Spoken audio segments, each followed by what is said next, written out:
There's more than one way to San Jose. Follow the upstarts from Duke, hardly a fluke, and hoping for more at their first Final Four. Let's go Duke! Let's go Duke! Georgia perhaps could loan you some maps, but opponents beware of a twin sister pair with a high-scoring flair. Purdue knows the route. Just one loss the whole season. The nation's best backcourt was for that the main reason. Or last, you could ask a team from the past. Louisiana Tech, a school at the core of women's hoop lore. 2 titles in the 80s, a third was a goal for this group of ladies. These were the teams with championship dreams who took to the floor at the 18th Women's Final Four.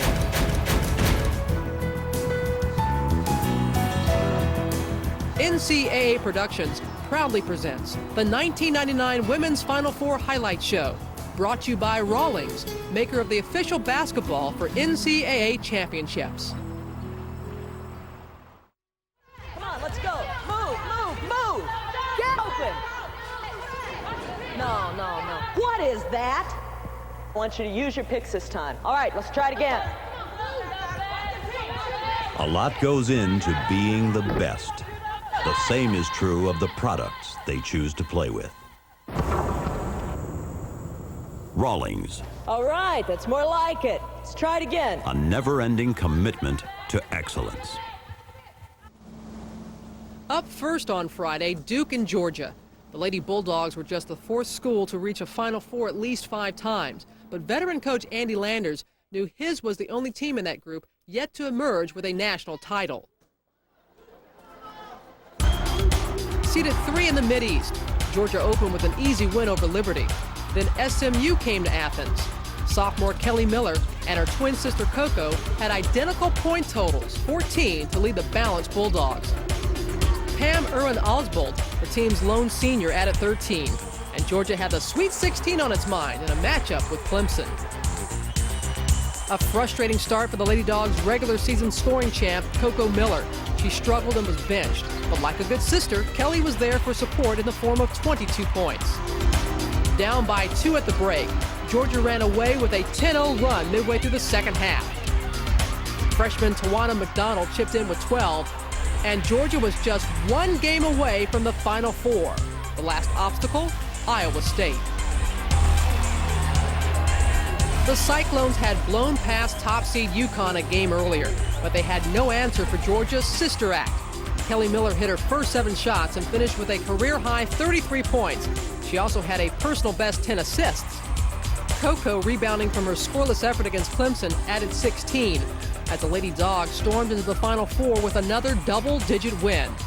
This just a year after losing in the tournament's opening round.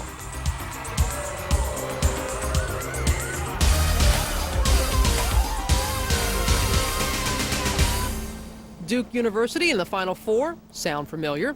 For the men, maybe, but this was the first for its women. Just getting to San Jose was a feat befitting the school's rich basketball tradition. A double dose of March Madness for Duke fans. The women, seeded 3rd in the East, opened at home against Holy Cross. 6'6" senior Michelle Van Gorp had a huge height advantage. That opened the floor and the guards took advantage. Georgia Schweitzer had 14 points, but Van Gorp was the story. The tallest player in team history finished with 19. An impressive start for the Blue Devils, but the road would get much tougher. Up next, St. Joe's, the Atlantic 10 tournament champ. Van Gorp helped Duke build an early lead. But in a sloppy and at times rough game, the host couldn't pull away. Junior Peppy Brown pitched in with 10, and the Blue Devils held on for their 15th straight win at home. With that, it was goodbye to the comfort of Cameron Indoor Stadium, and hello to number 2 seed Old Dominion. The 85 champ and 97 runner-up talented Van Gorp, but other Blue Devils delivered. The backcourt was especially brilliant. Point guard Nicole Erickson led all scorers with 24. And without its usual inside presence, Duke played the perimeter to perfection. Van Gorp had just 6 points, but for the 2nd straight year, Duke was among the Elite 8. Its opponent there, 3-time defending champion Tennessee. I told the team, before we walked out on the floor that we were fighting for respect. Nobody believed we could win that basketball game. No one. No one except the Blue Devils themselves. They shot a remarkable 60% in the first half. And when they did miss, the hustle was there. As the lead grew, so did Duke's confidence. They were the ones making the extra pass, getting the easy shot. And each time the Lady Vols made a run, the Devils had a response. Schweitzer matched her career high with 22 points. Duke also forced All-American Shamika Holtzclaw into 2 for 18 shooting.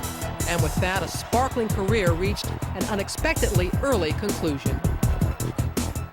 That was the best feeling ever. I mean, I could not stop myself from crying before the game was even over. I was just overcome with emotion. It was something like, to me, it was like we are really on our way. Doing that just definitely gave us a boost in confidence. I mean, who wouldn't, get some confidence with that? In an upset for the ages, Duke had found the way to San Jose.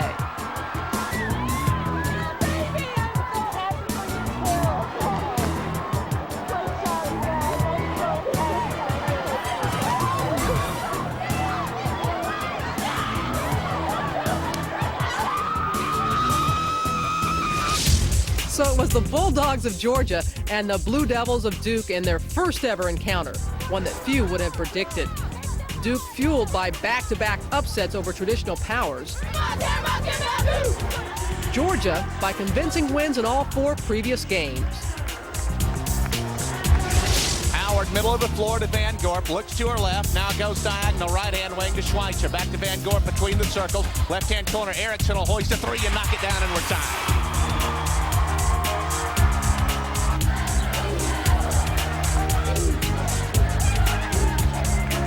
Schweitzer for Duke, brings it right side for Peppy Brown. Lob pass inside Van Gorp with her first touch, and it's a turnaround jumper that's good.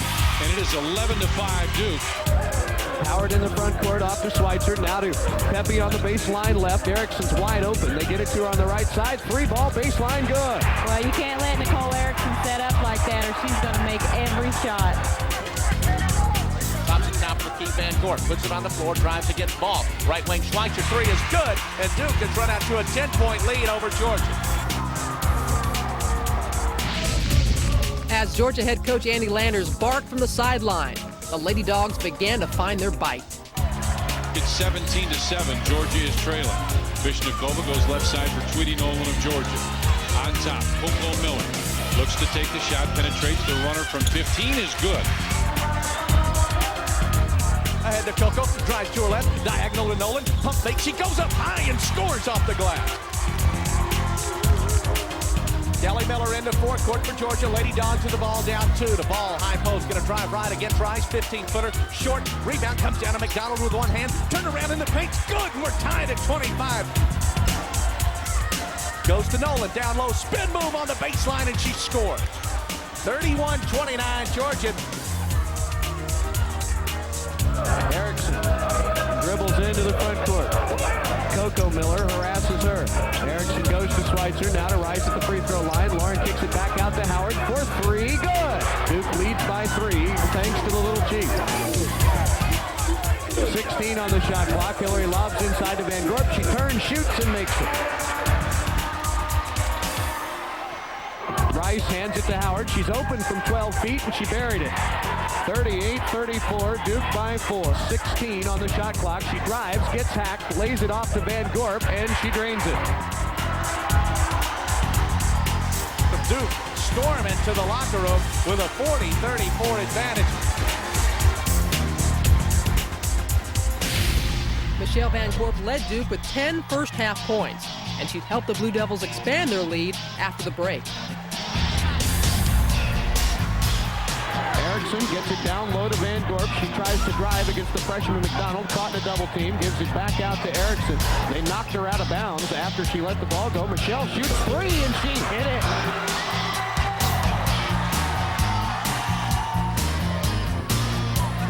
Van Gorp pulls up, shoots again, and she swished that.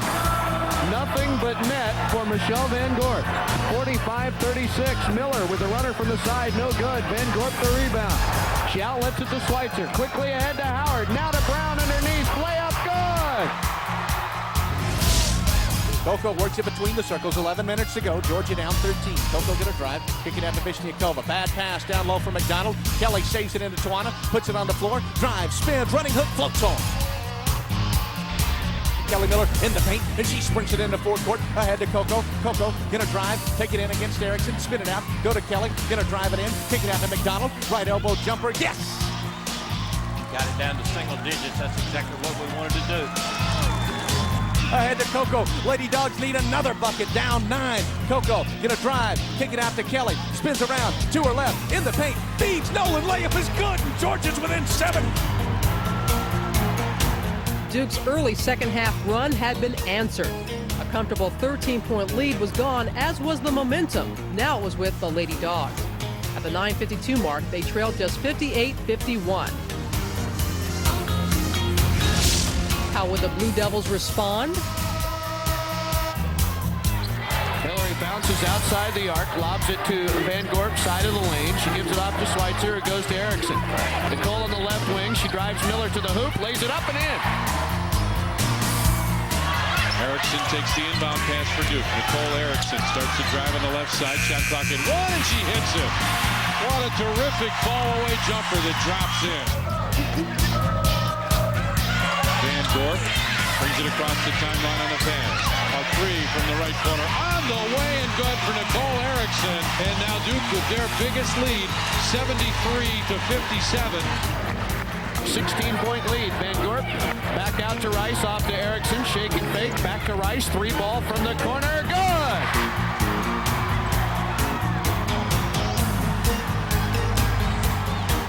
And there it is. 1 minute left. Rice kicks it out. 3 from the right side. On the way and good. Counted for Nicole Erickson.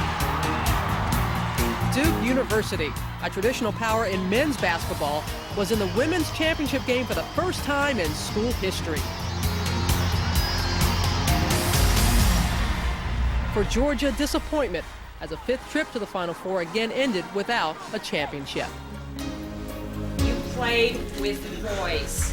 That was the key to the game. We showed our poise. You played great defense in the second half, did a great job on the boards. We started to get the loose balls, all right? They made a run. We knew they'd make a run. They're a great team, but you guys withstood the run. You made key baskets. You made great decisions. 5 down.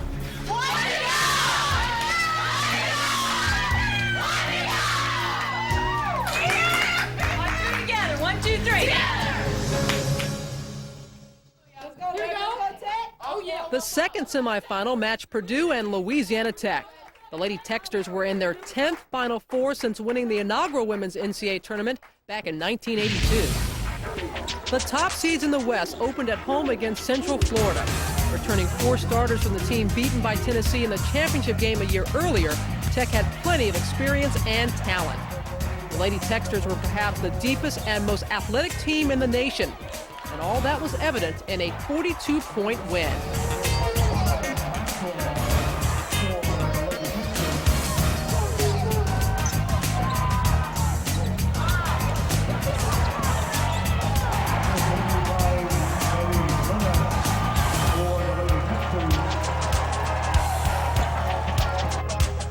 Up next, Penn State, as Tech looked to serve up its 30th consecutive NCAA tournament win at home. And to do that, add some Cajun spice in the process.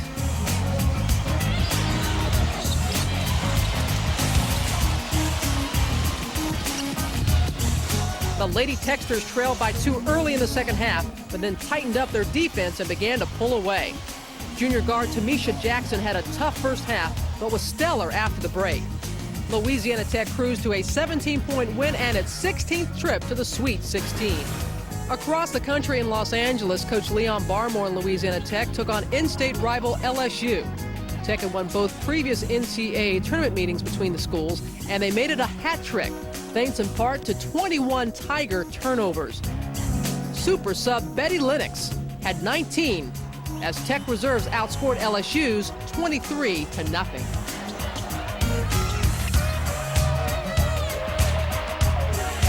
And the beat would roll on. No need for bench support against UCLA. Monica Maxwell had her best output of the tournament with 22. Fellow senior Amanda Wilson led all scorers with 23, as a quartet of Techster starters reached double figures.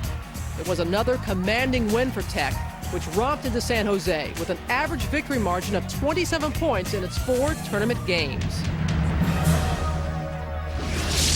Awaiting Tech, top-ranked Purdue and its prolific pair, Yukari Figs and Stephanie White-McCarty, who had Boilermaker fans singing in the aisles. Do you know the way to San Jose? We're gonna win the NCAA. After beating Oral Roberts in the first round, Purdue hosted Kansas. Sophomore Katie Douglas led all scorers with 15. Meanwhile, the Boilermakers' heart and soul were combining for 27 in the finale at Mackey Arena. 14 from Yukari Figs and 13 from Stephanie White-McCarty. Another key for Purdue, its 17-point advantage from the free throw line. More smiles in the Midwest Regional Semis against North Carolina. Figs had 15 of her game-high 24 in the first half as Purdue built an early cushion and were never threatened. Katie Douglas continued to thrive in support of Figs and White-McCarty. She hit 9 of 10 shots as Purdue and head coach Carolyn Peck cruised into the Elite Eight. Number 1 ranked and 1 win away from the Final Four, Rutgers was the last hurdle. Trailing by 6 with under 8 to play, the Boilermakers at last found their offense. White-McCarty and Figs keyed a 30-11 game-closing run and sent Purdue to a Final Four for just the second time in school history. Peck, set to take over the WNBA's Orlando Miracle after the season, had a moment to cherish and at least one more college game to coach. So the second semifinal was set. A pair of number 1 seeds, Purdue riding a 30-game winning streak, and Louisiana Tech, itself a winner of 21 straight. Yukari with a crossover dribble as Coop goes down. They get the ball inside to Douglas. Douglas inside, lays it in. Figs guarded by Jackson across midcourt. Figs works on a three-pointer, puts it up and good. Yukari Figs nails the 3, and it's 7-4. Purdue with the largest lead of the ball game. 15 minutes, 40 seconds. First half. Jackson to Maxwell for 3, top of the key, it's good. Monica Maxwell nails the 3, and the Texters have tied it back up. 15-20. Left to go in the first half. We're knotted up at 7. Jackson steals the ball from Figs. One-on-one, Jackson and Figs. Jackson jukes her left side, layup is good.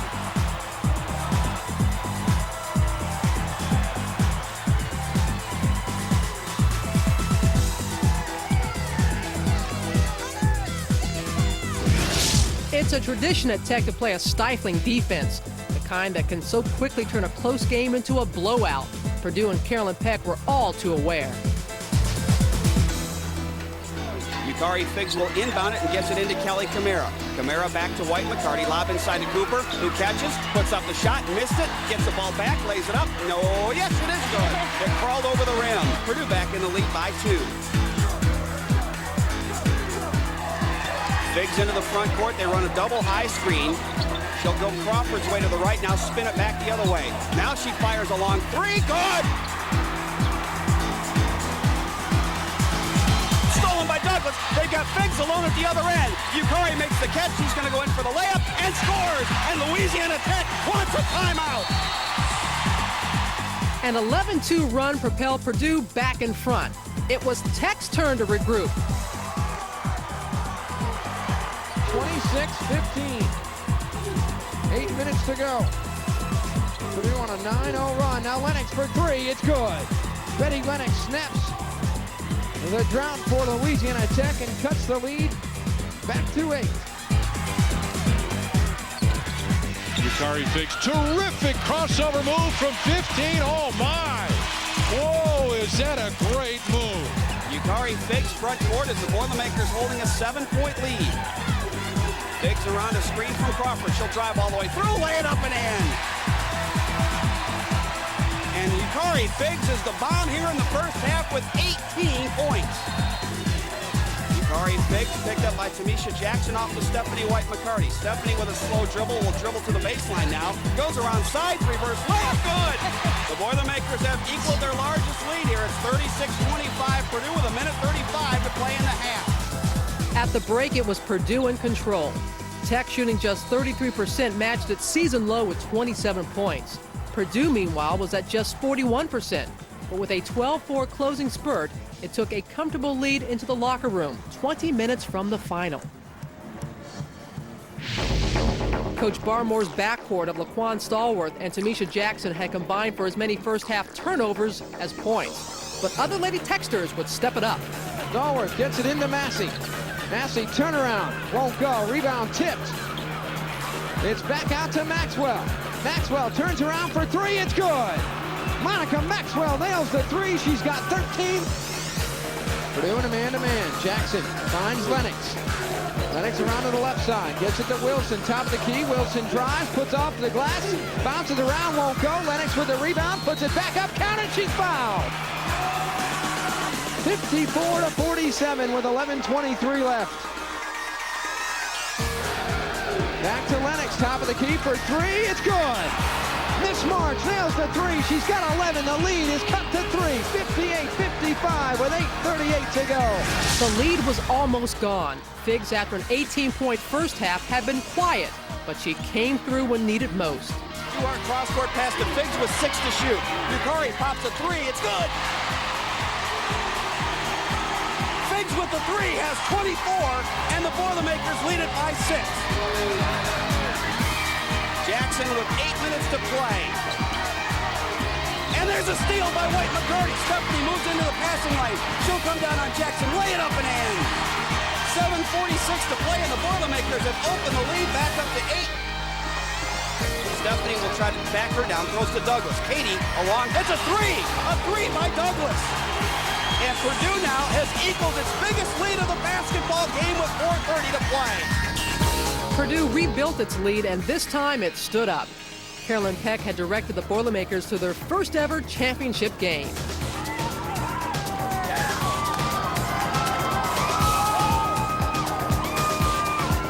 For the Tech seniors, it was goodbye. For Purdue, another step. This is where we want to be. This is where we want to be. You came out. Miss Thing. Tiff, nice job, baby. Nice job. Candy. Nice job. A total team effort. Defensively, that is great. Team effort. Kari. Tamisha Jackson again, baby. Nice job. Nice job. That's it. You played aggressive to the basket. Good leadership. Cool. Big inside. KT. All of you. Everybody. The bench is where you helped us get ready. And that's what it takes. We got one more game. Right. One more. We've got to stay extremely focused and go after it. Take it one possession. You don't have anything to lose. Don't play. You play to win. You play to win. All right? Play to win. Go Boilers!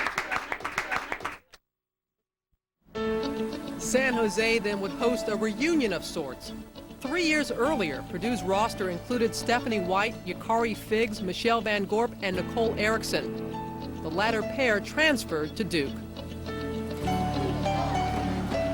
Anytime you play in the championship game, there's a lot of emotions running. You know, obviously there's a lot surrounding the whole Duke-Purdue thing, but I think it's going to be a very fun game and a lot of fun to watch, hopefully, for the fans. It's not a big deal to me. It's just no different playing Stephanie and Yukari and Carolyn Peck on, Purdue's bench. I'm going out there to win. I don't care who's on the other team. I'm going out there to win. And I'm sure they have the same attitude. It's been over and done, and now they're doing great at Duke. Duke has a great team, and they're doing very well for them.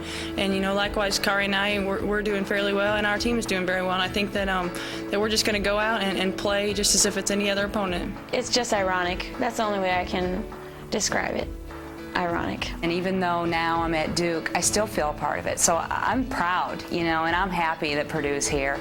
And I'm happy that we're facing them, So it couldn't have worked out any better for me to have my team here and also be facing Purdue. It's going to be fun. I've watched Coach Gessencourse this year, and she has a great time on the sideline. She does a great job with her team, and I'm excited for her, and it'll be fun to compete against her. I mean, it's been fun and exciting, but yeah, we have been rushed here to and fro, and we really have this business attitude about it. We've just got our eyes in one direction, and We're really completely focused on winning a national championship, and I think after it's over, we'll be able to enjoy it a little more. We have fun all the time. If it ain't fun, I can't do it. And that's the way I want it for this team, and our staff work really hard in making sure that this team enjoys this experience. Well, it's been fun. I think we've enjoyed the opportunity. You know, we've all had our cameras out and all kinds of things like that, but we also know when it's time to focus. We know how long we can celebrate and when we need to really focus and concentrate on what we're doing. And I think that's been another reason we're successful this year, because we're so low-key and we know when it's time for business and we know when it's time to have fun. Another sellout crowd filed into San Jose Arena. Purdue had the #1 ranking, but it was this game that would produce the 1999 NCAA Women's Basketball Champion.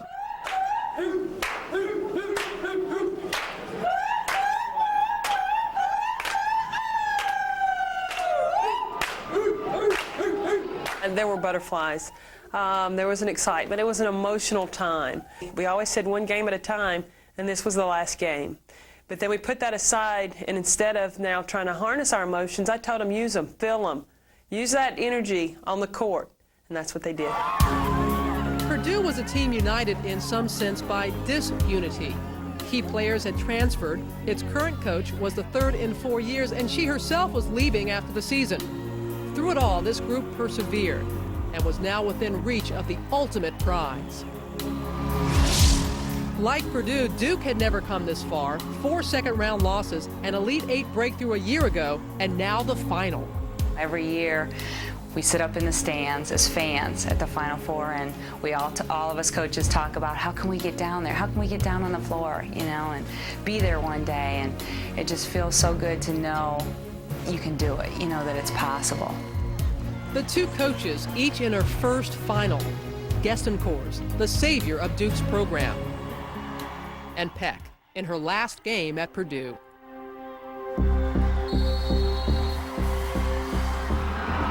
Ball's in the air. Van Gorp wins the tip. Blue Devils shoot left to right as you look in. Erickson works the dribble in the left corner. Now she'll give it up to Howard on the baseline. Biggs guards her. Hillary bounces to the point. She'll hold the ball and find Brown at the free throw line. Pepe drives to the hoop and lays it in. Duke got on the board first, but the pressure of a championship game new to both teams soon became evident. No player in the arena on either roster had ever been in a game of such magnitude. Every shot was significant.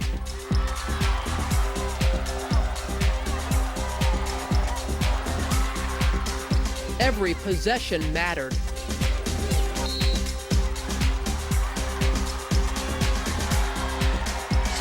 .30 left first half. Duke's still the only team that scored. White McCarty right side from 15 hits. 2.5 minutes into the game, Purdue had its first points. Cooper up high for the screen roll. Douglas gives it off to Cooper, and the lane. Her jumper is good. The Boilermakers took a 4-2 lead, but then came another drought. The scoreboard would go unchanged until the 14:22 mark when Pepe Brown tied it for the Blue Devils. Deep into the game, just 8 points scored, and the lack of scoring would continue. She gives it up to Van Gorp on the left side. Now cross court for Howard. Too tall for the little chief. She goes tumbling into press row to save it. It'll go almost out of bounds. Purdue saved it in. Douglas laid it in, but she's called for charging, and the basket will not count.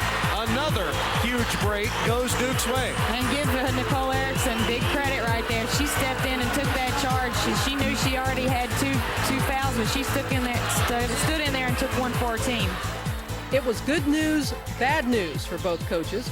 The players were struggling, but the score was tied. As nerves subsided, shots began to fall. Nicole Erickson's three-pointer gave Duke a 9-6 lead. Her former teammate would then respond. Hardy with 11 on the shot clock. Stephanie puts it on the floor, picked up on a switch by Parent. She goes behind the back, spins the other way, high off the glass, good. Erickson flashes through the lane, pulls up, off-balance shot, no good. Van Gorp the follow and count it. 11-8 Duke. Now out to Figs beyond the arc, straight on, off to Douglas on the left wing. To Duhart again. Inside, the ball goes to McCarty, shoots over Van Gorp, and she knocked it in again. Well, I think it's obvious right now. McCarty's hot, and she's decided she's going to step up for her team right now. Hillary Howard gets a ball screen, driving on Duhart, pulls it back out with 10 on the shot clock. Now Rice will fire from 17 and hit. Lauren Rice, who averages 5.5 points a game, comes off the bench for 2, and Duke back in the lead by a basket. Howard has it on the left side, back to Erickson, back out to Howard, 3 ball is good.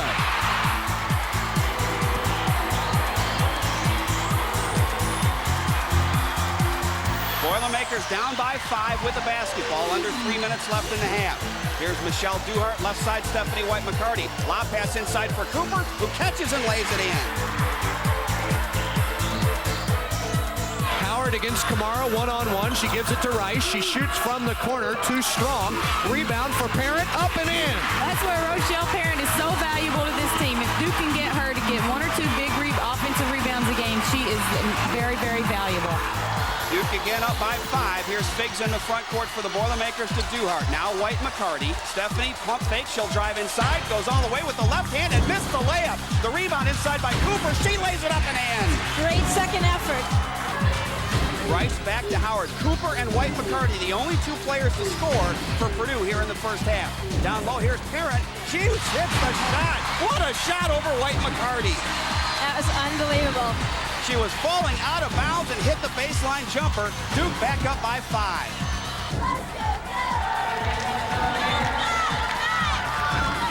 9/10 of a second to go. You got to cut off the easy one.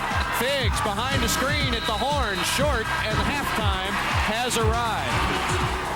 The underdog Blue Devils had the lead after a half marred by poor shooting from both teams. Boilermaker star Yukari Figs 0 for 7 from the floor, 4 turnovers.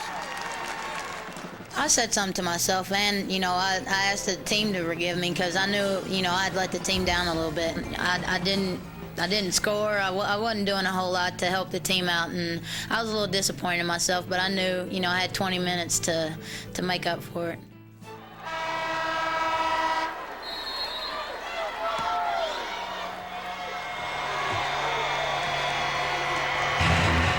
Here we go, 20 minutes away from a championship.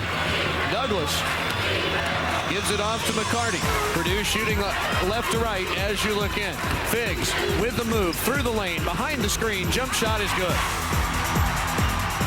And here comes Figs in the front court. Figs all the way to the rack, lays it up and in! We were very laid back, probably a little too laid back, and we weren't attacking the way that we usually do. And I think that once we figured that out, and in the second half we came out and we attacked the basket like we know how. Yukari Figs to Stephanie White-McCarty. Steph on the right wing. Throws inside to Douglas. Douglas will dribble it out to the wing. Douglas turnaround from 15, nailed it. Katie Douglas with her first field goal, and again the Boilermakers are within 1.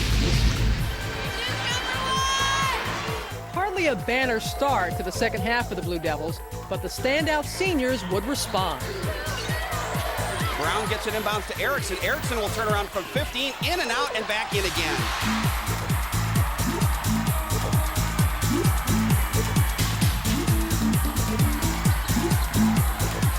Hillary through the lane, off to Parent on the left side. They lob down low to Van Gorp. The catch in traffic, bank shot good. Oh, wow, Steve. Michelle Van Gorp had 4 Purdue players around her when she went up for that shot.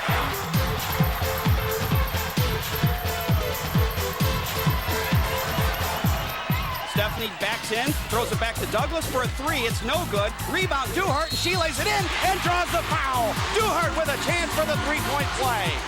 Purdue's offense was back on track. And with 15:36 to go, Duke's lead was just 2. And it's Brown with the basketball. She fires the jumper, no good. And the rebound, Stephanie White-McCarty. McCarty dribbles away from Parent with a crossover move, and she'll bring it into the front court. Boilermakers can tie with a 2 or take the lead with a 3. Stephanie around Van Gorp. Stephanie to the basket, off the glass, good. And we're tied.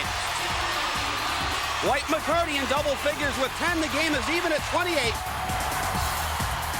Nicole Erickson looking inside for Van Gorp. They've done a terrific job at keeping the ball away from her. Van Gorp spins into the lane, puts the jumper up and in. And Van Gorp hollers as she runs back down the floor. Van Gorp with 10 points and 4 rebounds. Douglas pushes it up the floor with trailers. Douglas goes all the way off the glass and good. Boilermakers again tie it, this time at 30. Peppy Brown in the front court lost the ball, and Cooper comes up with a steal. Here's Douglas in the front court. Purdue looking for its first lead of the half. Katie Douglas isolated against Rochelle Parent. Takes her to the baseline, splits the double team, missed the shot, gets her own rebound, dribbles it out to White McCarty. Figs is open. Yukari will drive. Yukari slices through off the glass, good! And Purdue leads for the first time in the second half. And Duke wants a 20-second timeout. Figs' layup capped a 9-2 confidence-restoring run for Purdue. Duke turned to Van Gorp for a reply. Erickson within the corner, finds Peppy Brown. Great lob inside. Van Gorp went to shoot and got hacked pretty hard. And she'll go to the free throw line, and she's holding her neck right now. Stephanie White McCarty picks up the foul. That's her second.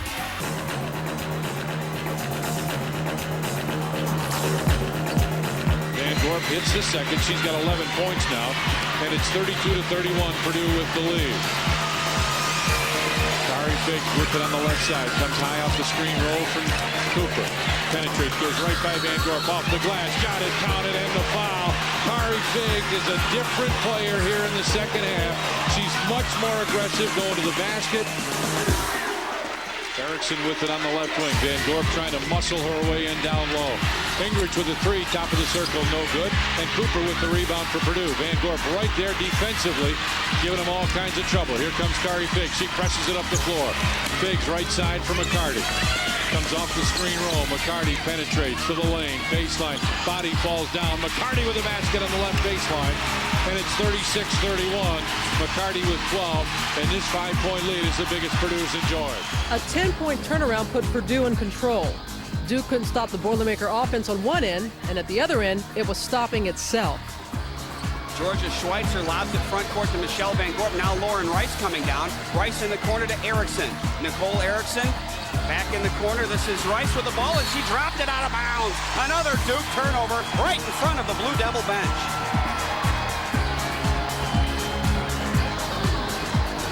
Figs front court to Douglas. Douglas isolated against Erickson. Cooper sets a ball screen. They lob her the ball on the give and go. She lays it up and in.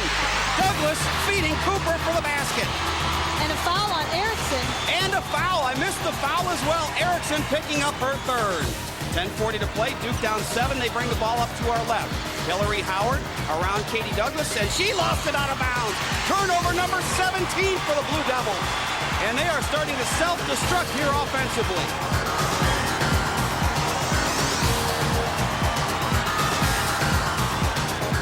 Boilermakers leading 38-31. And Yukari Figs into the front court. Figs with Howard back defensively off to White McCarty. Stephanie behind a screen. She'll drive to the left baseline. Pulls up, 10-footer on the way is no good. Rebound, Cooper lost it. It's out of bounds. It'll be Purdue basketball. And Michelle Van Gorp all over the official there, Melissa Barlow, wanting the ball going Duke's way. Boy, another basket here would be awfully big. Figs inbounds it to Douglas. Off to White McCarty. Stephanie. Far side to Yukari Figs. Figs driving on Howard, pulls up from 10. Shot jumper good. Boilermakers by 9. Here's Michelle Van Gorp in the backcourt for Duke off to Lauren Rice. And now Howard will bring it up against Figs. Yukari's put tremendous pressure on the ball. Erickson, a three, good. Nicole Erickson answers Purdue's volley, cutting it down to a 6-point game. Now here's Nicole Erickson. Erickson guarded by White McCarty. She'll use the screen from Van Gorp. Cooper picks her up on the switch. They've got a mismatch inside. They get Van Gorp the ball. Her short turnaround good. Good recognition there by the Blue Devils. Here's Van Gorp again inside. Her jumper good. Van Gorp with 15 and Duke right back within 4. Yukari Figs in the front court to Douglas. Douglas is going to drive to the basket, and she missed the layup. Douglas misses the layup, and here comes Duke the other way. Erickson in the front court. Erickson to Schweitzer. Schweitzer pass deflected, intercepted by Douglas. Now Katie will bring it into the front court. Douglas still with the dribble. Hands it back to White McCarty. 7:20 to play. The Boilermakers by 4. Stephanie drives. Stephanie to the basket. Floater no good. Rice with the rebound. That was a tough shot by Steph.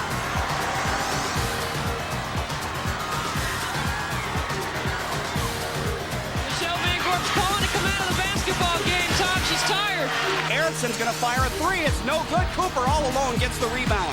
And now Figs will bring it up the floor as Van Gorp's slow getting back. Yukari's going to drive. Yukari bump will dribble it out to the wing. Now she'll dish it back to Douglas. Katie pops a three. Good! First three of the game for the Boilermakers. 20-second timeout by the Boilermakers as Douglas pushes the lead back to 7. As Purdue inched closer to victory, pressure would mount, and veterans would be called upon. What happened next then was potentially devastating. Michelle Duhart, top of the circle, finds McCarty, 7-footer off the glass, no good. Lauren Rice with a rebound, and McCarty is down and hurt. Purdue's star player is down and hurt, writhing on the floor. It's 5-on-4 Duke. Hillary Howard, left side, puts up a three and hits. And now a timeout called. Stephanie White-McCarty is injured at the top of the circle. Kari Figs comes over to help her out. The trainer has walked out on the floor. And it looks like, has hurt her left ankle. This would be a huge blow to Purdue. The Boilermakers played two seniors in this game. One had fallen with the game still in doubt, leaving the other, her best friend, to guide their team to a victory that suddenly was jeopardized. It was tough. I actually saw her when she went down, and I knew she was hurt pretty bad. And anytime you see one of your friends, one of your teammates go down, it's tough. And knowing it was Steph's last game, it was even worse. And, you know, I just told her, I said, Steph, you know, we're going to win this game for you, no matter what. It hurt Steph worse not to be on the floor than her ankle did at that time. It broke her heart, because this is what Stephanie White has been working on since she was a little girl, of getting to a point where she could win a national championship. White-McCarty left her teammates with a 5-point lead, but there were still 4 minutes to play. Plenty of time for the loss of poise and the lead. Duke knew that, as Nicole Erickson, a teammate 3 years earlier, looked to capitalize on White-McCarty's misfortune. But as the seconds ticked away, the deficit did not. The Blue Devil bench watched in despair as Purdue built its advantage to 10 with less than 3 minutes to go. Erickson on the right side in front of the Blue Devil bench. Figs all over her. Now Cooper picks her up on the double team. Erickson still with the dribble. Stolen by Figs. Foul on Erickson. She's done. And Yukari Figs just picked the pocket clean of Nicole Erickson in front of the Duke bench. And the celebration is starting to begin across the way in the Purdue crowd. There were 44 seconds on the clock, and I looked up and I looked at my staff, and we said, we're the national champions. I said, yeah, we are. Yukari Figs will shoot two. The Boilermakers with a 15-point lead. Kari with 16 points here in the second half, make it 17. And Purdue leading 61-45 with 41.7 seconds to play. Figs would finish with a game-high 18. In the last 4 minutes, Purdue showed the composure of a champion, hitting 15 of 17 free throw attempts to secure the victory. Van Gorp inside, double team, throws back to Gingrich for a high-arching three that's no good. And the rebound is saved in bounds by Duhart. Now Douglas with the basketball with 25 seconds left. The shot clock is off and the celebration is starting. The Boilermakers are going to finish the season on a 32-game winning streak. Purdue will win its first national championship as Douglas dribbles the ball into the front court. What a great team effort by the Boilermakers tonight. Down to 9 seconds, down to 7. Ladies and gentlemen, the national champion team resides in West Lafayette, Indiana, as Katie Douglas throws the ball skyward. It's over. Purdue wins 62-45, capturing the national championship.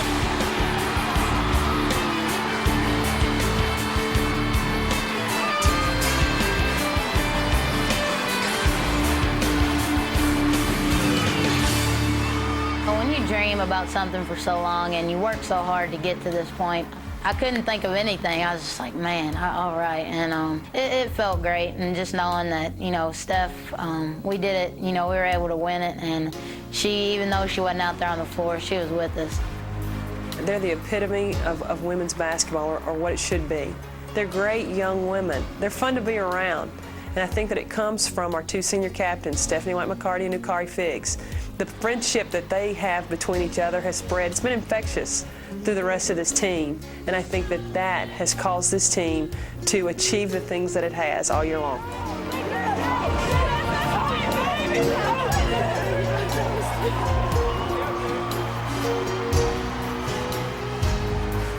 Every kid that plays basketball imagines, you know, being a national champion and being called a national champion. And I can't say enough for, you know, this team and this program and how special it is to us and how special it is to me. And my dream finally came true.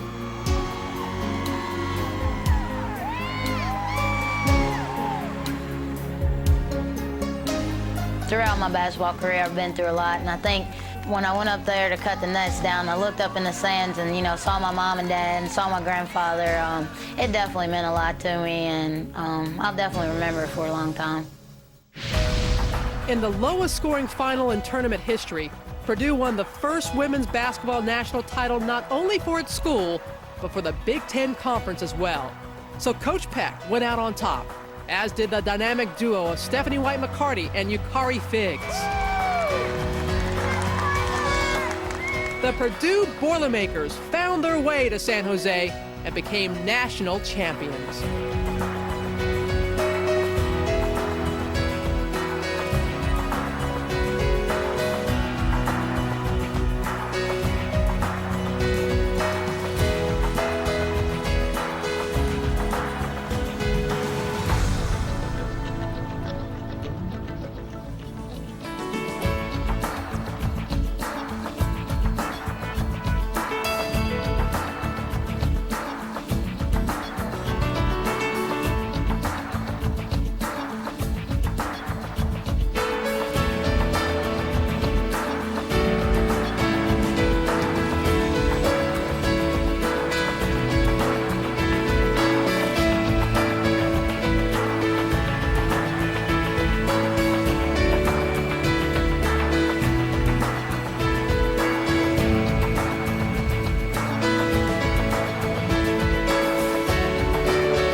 NCAA Productions proudly presents the 1999 Women's Final Four Highlight Show, brought to you by Rawlings, maker of the official basketball for NCAA championships.